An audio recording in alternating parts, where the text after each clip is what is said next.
وہ پہاڑی کی اوٹ میں بیٹھ گئے۔ علی بن سفیان نے کہا اور راستہ بدل دیا، فاصلہ کم ہوتا گیا اور جب فاصلہ چند 100 گز رہ گیا تو دونوں سوار اوٹ سے سامنے آئے۔ انہوں نے گھوڑوں کے سر پر تو آواز سن لی، وہ دوڑ کر غائب ہو گئے۔ علی بن سفیان نے گھوڑے کو ٹیڑھ لگائی، تھکے ہوئے گھوڑوں نے وفاداری کا ثبوت دیا اور رفتار تیز کر۔ باقی گھوڑے بھی تیز ہو گئے، پہاڑی کے اندر گئے۔ دونوں سواروں وہاں سے جا چکے تھے مگر دور نہیں گئے تھے، وہ شاید گھبرا بھی گئے تھے۔ آگے ریتیلی چٹانیں تھیں، انہیں راستہ نہیں مل رہا تھا، کبھی دائیں جاتے کبھی بائیں۔ علی بن سفیان نے اپنے گھوڑے سے ایک سر میں پھیلا دی اور بھاگنے والوں سے 100 گز دور جا پہنچا۔ ایک تیر انداز نے دوڑتے گھوڑے سے تیر چلا دیا جو ایک گھوڑے کی اپنی ٹانگ میں لگا، گھوڑا بے قابو ہو۔ تھوڑی سی اور بھاگ دوڑ کے بعد دونوں گھیرے میں آ گئے۔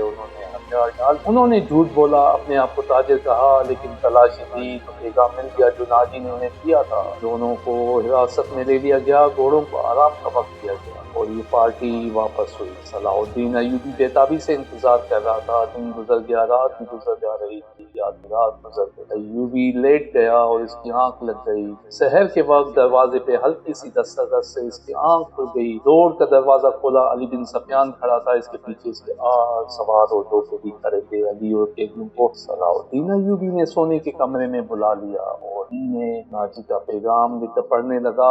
پہلے تو اس کے چہرے کا رنگ پیلا پڑ گیا، پھر جیسے یہ اخلق خون جوش مار کر اس کے چہرے پر اور آنکھوں میں چڑھ گیا ہو۔ ناجی کا پیغام خاصا طویل تھا۔ اس نے سلیبیوں کے ایک بادشاہ فرنگ کو لکھا تھا کہ وہ فلاں دن اور فلاں وقت یونانیوں، رومیوں اور دیگر سلیبیوں کے ایریا سے بحیرہ روم کی طرف مصر میں فوجیں اتار کر حملہ کر دے۔ حملے کی اطلاع ملتے ہی 50,000 سوڈانی فوج امیر مصر کے خلاف بغاوت کر دے گی۔ مصر کی نئی فوج حملے اور بغاوت کا بیک وقت مقابلہ کرنے قابل نہیں۔ اس کے عوض ناجی نے تمام تر مصر یا مصر کے بڑے حصے کی حکمرانی کی شرط پیش۔ صلاح الدین ایوبی نے پیغام لے جانے والے دونوں سواروں کے خانے میں ڈال دیا اور اسی وقت اپنی نئی فوج کا دستہ بھیج کر ناجی اور اس کے 3 نائبین کو ان کے مکانوں میں نظر بند کر کے پھیرا لگا دیا۔ ناجی کے حرم کی تمام عورتیں آزاد کر دی گئی، اس کے ذاتی خزانے اور سرکاری خزانے میں ڈال دیا گیا اور ساری کارروائی خفیہ رہی۔ صلاح الدین ایوبی نے علی بن سفیان کی مدد سے ناجی کی اس خط میں جو پکڑ لیا گیا تھا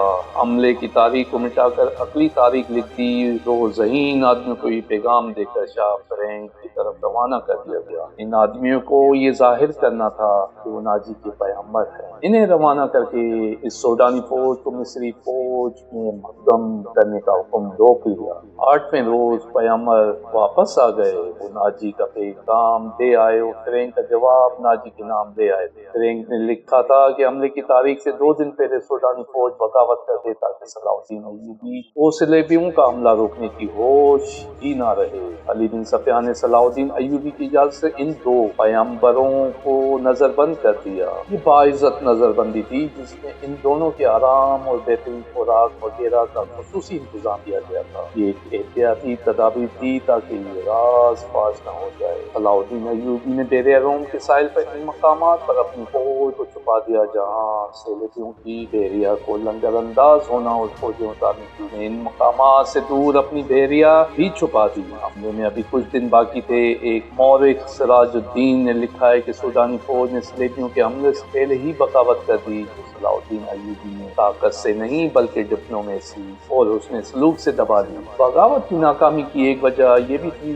کہ باغیوں کو اپنا سالار ناجی کہیں نظر نہیں آیا اور اس کا کوئی نائب بھی سامنے نہ آیا۔ وہ سب قید میں تھے، مگر ایک اور مورخ ایتاچی لکھتا ہے کہ سوڈانی فوج نے حملے کے بہت بعد بغاوت کی تھی۔ تاہم یہ دونوں مورخ باقی واقعات پر متفق نظر آتے۔ بیشتر مورخین اور ماہرین حرب و ضرب نے صلاح الدین ایوبی کی اس فتح کا سہرا اس کے انٹیلیجنس سروس کے سر باندھا تھا۔ رخسار زکوی کا ذکر اس دور کے ایک مراکشی واقعہ نگار اسد اللہ اسدی نے کیا ہے اور علی بن سفیان کا تعارف بھی اسی واقعہ نگار کی تحریر سے ہوا۔ یہ تو ابتدا تھی۔ صلاح الدین ایوبی کی زندگی سے پہلے سے زیادہ خطروں میں کھل گئی۔ سلیبیوں کے بیری ڈیرے اور افواج کو بحیرہ روم میں غرق کر کے صلاح الدین